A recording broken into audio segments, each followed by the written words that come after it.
мұғалім қандай болса, мектепте сондай болмақшы. Яғни мұғалім білімді болса, ол мектептен балалар көбірек білім алып шықпақшы. Солай болған соң, ең әуелі мектепке керегі білімді, педагогика, методикадан хабардар, жақсы оқыта білетін мұғалім.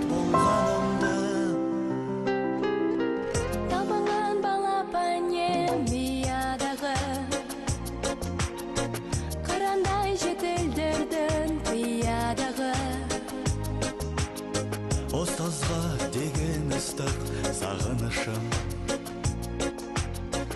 біленге қалай ғана сыялады.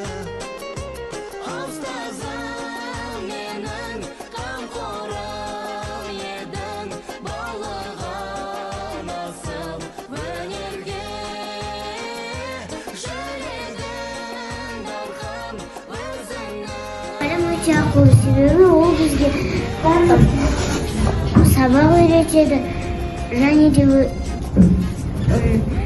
өте мейірімді. Мұғалім ақылды, мейірімді, тәрбиелі. Ол бізге білім береді.